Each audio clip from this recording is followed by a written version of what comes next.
નીકળી પડ્યા છે ને અમુક ને ખબર, હા અમુક ને લેવા દેવા જ નહીં. જીને કે હે 4 દિન બાકી હે બેકાર દિન, કુંડાળા કાઢવા નહીં, કોકને મદદ કરવા માટે 4 દિન છે. જીને કે હે 4 દિન, કેવા કેવા ગીતો હાવ ગાતા હોય. હા નીકળી જ પડ્યા છે. હા નીંદ નહીં આતી. કઈ વાંધો નહીં, બીજું નીંદ અમુક તો એવા અને ઘડીકમાં તો પ્રેમમાં પડી જાય ને પાછા શાયરી ઉપર વયા જાય. મેરે જનાजे में सारा शहर निकला मगर वो जालिम न निकली जिसके लिए मेरा जनेजा निकला. હવે ખોટાડીના નરવો ધૂપ જેવો છો જનાજા દીકરો હું કામ થાશો. આ એમ જનાજા નીકળે. તારા મા બાપે કાળી મજૂરીઓ કરીને કોકના કામ કરીને આમ તેમને કેમ ભેળું કરીને તને હોસ્ટેલમાં બેહર્યો ને ભણ્યો હોય ને ફલાણું કર્યું ને ટ્યુશન લીધા આ સુધી પુગાડ્યો ને હવે જનાજાનો દીકરો બે નાખવાની જરૂર છે એટલે આવ પછી. અને હું એ કહી દઉં આપ બધા, જેના મા બાપે ઉભા મોરના, જેના બાપુજીએ ઉભા મોરના ધોકા દીધા હોય ને એ કોઈ દી કોઈની માર ખાઈ ન આવે એ નક્કી કરી લેજો. આમાં જેટલા છો એ બધાએ.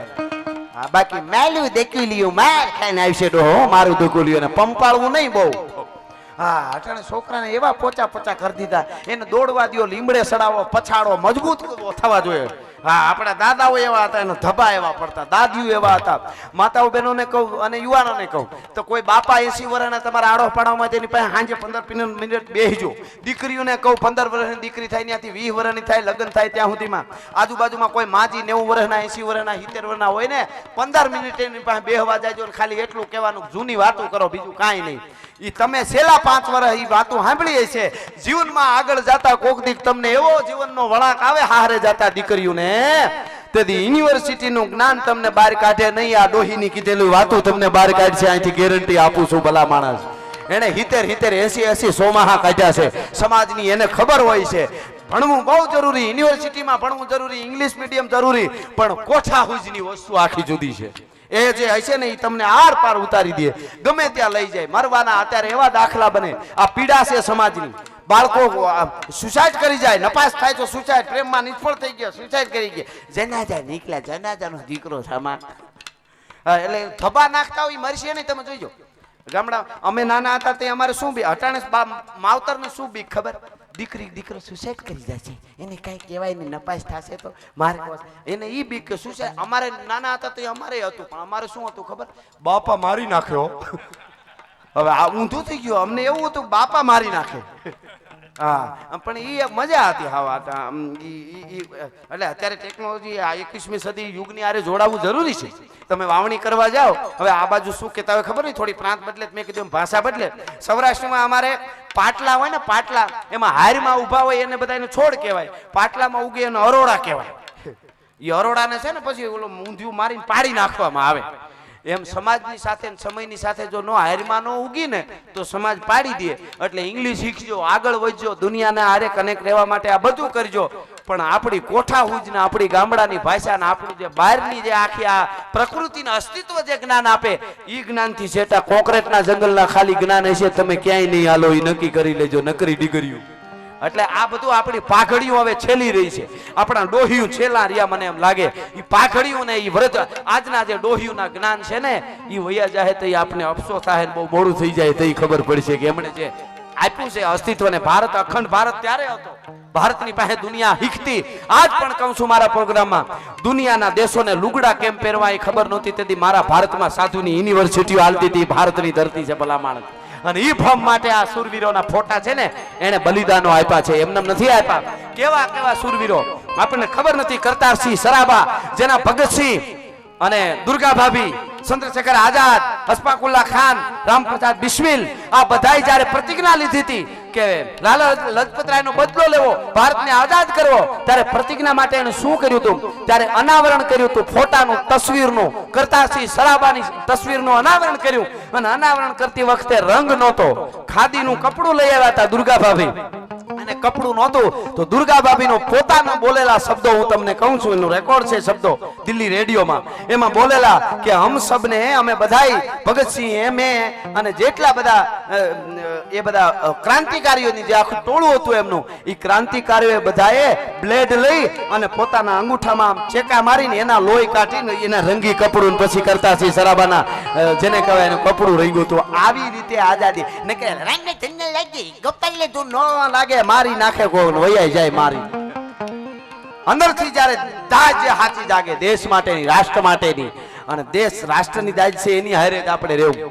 હા, કોઈ પણ હોય, આપણે કોઈ પણ સરકાર હોય, સારું દેશ માટે ધર્મ માટે કરતા એને યાર રહેવાનું. હું કાયમ કહું છું, હું કોઈ પાર્ટીનો માણસ નથી, પણ મને મોદી સાહેબ ગમે છે તો ગમે છે, લ્યો એ હાલે આવતા હોય તો મજા આવે. મને વલ્લભભાઈ પટેલ ગમે છે, એ કોંગ્રેસના હતા. મને આ બધા જેને જેને બલિદાન, હવે નામ લેવા બેહી તો એની તો એવડી બધી કથાઓ છે કે ઉપરા ઉપર પુસ્તક ખડકતા જાવ સ્વર્ગમાં ફૂગવાની નિહાણી થાય એટલા સુરવીરોએ આઝાદી આપી છે દેશને. મહાત્મા ગાંધીને વંદન એકુક નોટમાં છે, બોલો એકુક નોટમાં બેઠા છે બાપા, એને વંદન છે. બહુ મહેનત કરી હોય છે ને ત્યાં પૂગ્યા છે ને, હેલું નથી. પણ એક વાત બાકી, દેદી હમે આઝાદી બિના ખડક બિના ઢાલ, બિના ખડક બિના ઢાલ કોઈ ખુરશીએ ખાલી ન કરે હોય, એટલી અમને ખબર પડે છે.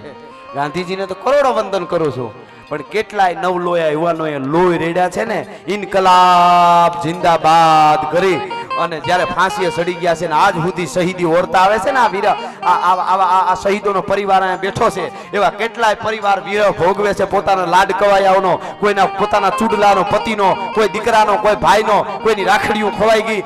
એના માટે ત્યારે દેશ આઝાદ રહે છે, ત્યારે આઝાદ થાય છે, એ વાત સાચી છે. હા, બરોબર છે. મને શાસ્ત્રીજી ગમે છે, લ્યો શાસ્ત્રીજી આપણા વડાપ્રધાન, એનું બલિદાન ભારત એનું ઋણ કોઈ દી ન ચૂકવી શકે એ માણસનું. લાલ બહાદુર શાસ્ત્રી ગમે, આ બધા વલ્લભભાઈ છે, એમ મોદી સાહેબ, આપણા યોગીજી વૈયા આવતા હોય તો શું કરે એનું કાંઈ નક્કી નહીં. હા, બધા એને પ્રેમથી રહેવાનું, ખુશીથી રહેવાનું, ખોટી રીતે ડખો કરે એને નીકળવાનું. હા, એને બધા હું કોઈ જો જ્ઞાતિવાદનો માણસ નથી, કાયમ મારા પ્રોગ્રામમાં કહું. મેં એક ઝટકામાં ભારતની આન બાન ને શાન ઊંચી કરી દીધી એવા ડોક્ટર અબ્દુલ કલામની જનતાને મારા 100 સલામ છે. ભલા માણસ, આમાં ક્યાં જ્ઞાતિવાદની વાત આવી? અબ્દુલ હમીદને યાદ કરવો પડે. અહીં સેનાના યુવાનો બેઠા છે, 65ના યુદ્ધમાં પોતે રજા લઈ અને ઘરે આવેલો, લગ્નની રજા લઈને પોતાના લગ્ન થયા અને 2-4 દિવસની રજા બાકી હતી તો ઘરવાળી એમના પત્નીએ કીધું કે અબ્દુલ હમીદને કે આપણે થોડો ફરી આવી બગીચાઓમાં, શહેરમાં ફરવા નીકળતા હતા. એમાં તાર આવ્યો, કોકે આવીને કીધું કે સેનામાં યુદ્ધ શરૂ થઈ ગયું છે પાકિસ્તાનની સામે. અબ્દુલ હમીદ અને જલ્દી પૂગો એટલે પાછો વળીને ઠેલો પોતાનો તૈયાર કરવા માંડ્યો. એમાં પટ્ટો તૂટી ગયો ઠેલો બાંધતા. પત્નીએ કીધું કે અપશુકન થયું છે, આજનો દી રોકાઈ જાવ, તમારે જે રજાના 3-4 દી બાકી છે. અબ્દુલ હમીદે કીધું એ શબ્દો તમને કહું છું. એણે કીધું કે સેનાના સિપાહીને ભારત માટે શહીદ થવાથી મોટું કોઈ સુકન ન હોઈ શકે જગતના ચોકમાં. ભલા માણસ, આને વંદન કરવા પડે કે નહીં? આને પડવા પડે. પણ અહીંયા ઉભીને જો ખોટા ઝેર રેડવા વાળા 15 મિનિટ કે લીએ પોલીસ કે હટા દો, એસા કર દેંગે વૈસા કર દેંગે, તારી પેઢીઓ 1300 વર્ષથી મથે છે, એમાં કાંઈ ફેર ન પડે હો. હા, ઈ તો હકીકત વાત છે. આ આવા ખહુરિયા છે ને એને જ આ બધું ભેળવ્યું છે ને બધું બગાડ્યું છે, મને ઈ થાય છે. હા, મેરે પર ફાયરિંગ ક્યું હુઆ, તને ખબર? તું કોઈ અનુષ્ઠાન કરતો તો? આ હકીકત વાત છે ને. પણ આને નથી. શાહરુખ ખાન ને અમેરિકાના એરપોર્ટ ઉપર અમુક વર્ષો પહેલા રોકેલો, ત્યારે આખી આમાં ભારતના એક મંત્રી એ વખતનો ઊંચો થઈને કહેતો હતો, ભારત કા અસ્તિત્વ જોખમ में है, शाहरुख खान को अमेरिका के एयरपोर्ट पे शाहरुख खान का अपमान हुआ तो हमारे अस्तित्व का अपमान हुआ. હવે મને કઈ એની આરે વાંધો નથી, પણ ઈ જ વખતમાં દિલ્હીના એરપોર્ટ ઉપર ડોક્ટર અબ્દુલ કલામને રોકવામાં આવ્યા હતા, તલાશી લીધી તો ઈ પાછો ઈ ઘોઘો એકુય નહોતો બોલ્યો. ઈ પીડા છે આપણને ભલા માણસ. તો અબ્દુલ કલામ આપણી બાન ને શાન છે, શાહરુખ ખાન નથી. આ હકીકત વાત તમને કહું. અહીં અબ્દુલ હમીદ તૈયાર થયો, સેનામાં લડવા માટે ગયો. સાયકલ ને જાતા, રેલવે સ્ટેશને જાતા એનું સેન તૂટી ગયું સાયકલ નું. વળી કોકે કીધું અપશુકન છે, તો કે મારા માટે અપશુકન સુકન કઈ જોવાનું ન, હું સેનાનો સિપાહી છું. અને જ્યારે પાકિસ્તાનની હળગતી ટેન્કો સામે આવતી હતી, અહીંયા શહીદનો પરિવાર બેઠો, એમને કહું છું કે તમારા આ નવલોયા યુવાનોએ બલિદાન આપ્યું, એને વંદન છે, તમને વંદન છે. તમારે જેને તમે લાડ કવાયા ખોયા હશે, એ તો જેને ખોયા હોય એને ખબર હોય. પણ આવી ઘટનાઓને યાદ કરાવો તો તમને એમ થાય કે ઈ હારમાં અમારા ઊભા છે, એટલે હું આ વાત કરું છું. એ અબ્દુલ હમીદ હળગતી ટેન્કો પાકિસ્તાનની 1965 માં સામે આવતી હતી અને અબ્દુલ હમીદ જુવાનોની ટુકડી આપણી થોડી હતી, ઓસિંતાનો હુમલો થયો હતો. તો આપણા યુવાનોએ કીધું, અરે આ તો હળગતી ટેન્કો આવે છે, આપણને હળગાવી દે. અને હળી કાઢી અબ્દુલ હમીદ કે હળગતી ટેન્કો આપણને હળગાવે, એની પહેલા ટેન્કોને નો હળગાવી દો તો ભારતનો સિપાહી નો કહેવા, ભલા માણસ અબ્દુલ હમીદ નો કહેવા. હળગાવી દીધી પાછી. હું ટેન્કો અળગતી દુશ્મનની હાટુભાઈ ને ત્યાં લગ્નમાં લાડવા દબડવાની વાત નથી કરતો હું. હળગાવી દીધી 4 પેટર્ન ટેક ને કાળો માહ જેવો થઈને આવ્યો અબ્દુલ હમીદ. સાંભળવા ઉપલું બળી ગયું, કાળો માહ થઈને આવ્યો, જય હિન્દ કરતો. યુવાનોએ કીધું કેટલી હળગાવી? તો કે 4 જોઈ લ્યો. અને કોક બોલ્યો યુવાન, ઈ કે 4 હળગાવીને 5 ટેન્ક હળગાવી તો આંકડો હારો આવત અને તને પરમવીર ચક્ર મળત. ઈ કે કાલનો સૂરજ ઉગવા દ્યો. બીજા દીનો સૂરજ ઉગ્યો, આગલે દી 4, બીજે દિવસે 3. 7 પાકિસ્તાનની પેટર્ન ટેક હળગાવીને શહીદ થઈ ગયો એ અબ્દુલ હમીદની જનેતાને મારા કરોડો વંદન છે. ભલા આ કઈ હગે ઝૂકે નહીં સાલા. કે ધડ ધીંગાણે જેના ધડ ધીંગાણે આહા તેજસભાઈ ક્યાં છે? ધડ ધીંગાણે જેના માથડા મહાણે એના પાળિયા થઈને પૂજાવો રે ઘડવૈયા મારે ઠાકોરજી નથી જાવું. ઘડવૈયા મારે ઠાકોરજી નથી જાવું.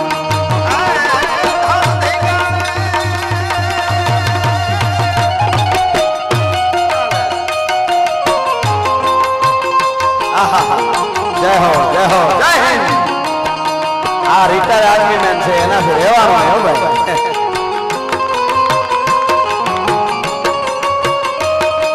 એમ તેજ આપણે બધાને આ શીખવા જેવું. આ પટેલનો દીકરો એક જ્ઞાતિને પ્રેમ કરે છે. ઈ કે મારે જોડવા છે, બધાને એક કરી દેવા છે. પછી કોણ ભારત સામું ફૂફાડો કરે? બસ બધા એક થઈ જાય તો બસ છે ભાયા.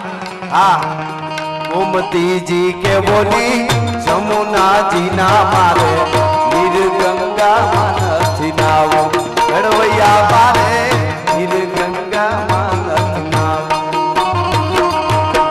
ગોમતીજી કે બોલી જમુનાજી ના મારે નીર ગંગા નથી નાવો.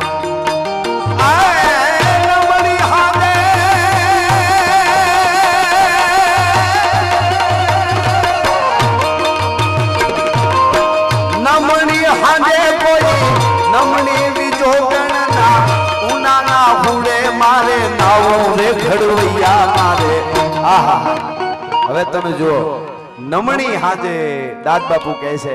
અહીંયા પરિવાર બેઠો છે, કોઈ શહીદના પત્ની પણ હશે અહીંયા છે જ. એ જે આવ્યા છે એમની ઈ પોતાના પતિની છબી ઉપર કે પાળિયા ઉપર જ્યારે કોઈ એની વંદના કરવા કે એની આરતી ઉતારવા જાય ને અભિષેક કરવા માટે જાય ને ત્યારે એની યાદ આવી જાય પોતાનો પતિ. અને એનું ભગવાન મૂર્તિકાર જ્યારે મૂર્તિ બનાવે છે ભગવાનની, ઈ મૂર્તિકાર ને પાળિયો કે એ ભગવાન એમ કે, ઓલો પથ્થર એમ કે છે કે મારે ભગવાન નો બનાવતો મને ચતુર્ભુજ, પણ મને કોઈ પાળિયો બનાવે, કોક આવા શહીદનું ટેચ્યુ બનાવે, મને મૂર્તિ બનાવે કે એની પત્નીનું આહુડું પડી જાય તો મારે ગંગાજી ને જમનાજી ને બધું આવી ગયું છે. હા કે નમતી હાજે કોઈ નમણી બીજો ગણના ઉનાના હુડે મારે નાવું રે ઘડવૈયા મારે ઠાકોરજી નથી થાવું. ઘડવૈયા મારે ઠાકોરજી